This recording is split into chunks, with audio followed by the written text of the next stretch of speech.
আমি ওর মুখ দেখবো আর আমার দুঃখ মনে হয়।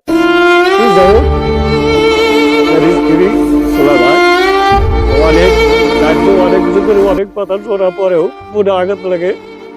এগুলা জ্বালা যন্ত্রণা করে, এই জ্বালা যন্ত্রণায় ঘুম পেড়ে দেয় না। আর এগুলা দিয়েও জ্বালা যন্ত্রণা করে, ঘুম পেতে পারে না। আর শৈল ওদের এরকম একটা ইয়ে করে, ঝাঁক দিক বাকি দিত সব সময়ের জন্য। এই বুকটা সব সময়ের জন্য বুকে লাগে, এই বুকে এখন বর্তমানে খাওয়া দাওয়া তো একবারে কমে গেছে। খাওয়া দাওয়া শক্তি কিচ্ছু নেই।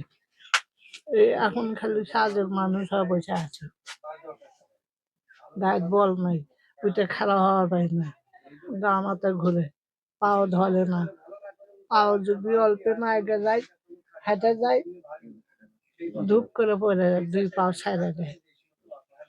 হ্যাঁ, ও সবাই আমার আল্লাহর হস্তে মাফ করে দিবেন, সবাই দোয়া করবেন আমি যেন ভালোভাবে সুস্থ হওয়া পারি।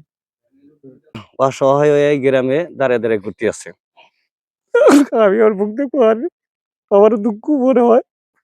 যাই হোক, এনার স্ত্রী চলা যায় অনেক সাহায্য, অনেক কিছু করে অনেক কথা শোনার পরেও মনে আঘাত লাগে।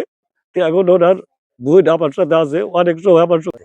ঢাকা যাওয়ার পরে এই এই সমস্যা হওয়ার পরে দেশে নিয়ে আসছি। নিয়ে আসার পরে আমরা পাড়ার সবাই মিলে কিছু সহযোগিতা করছি ওষুধ খাওয়ানোর জন্য, যে ওষুধ না খেলেই অসুস্থ। তখন আমরা সবাই মিলে কিছু টাকা দিয়ে কতদিন ওষুধ খাওয়াইছি। খাওয়ানোর পরে এখন দেই, কিন্তু অতটুকু আর দিতে পারতেছি না। আমরা খুব অসহায় বর্তমানে এখন।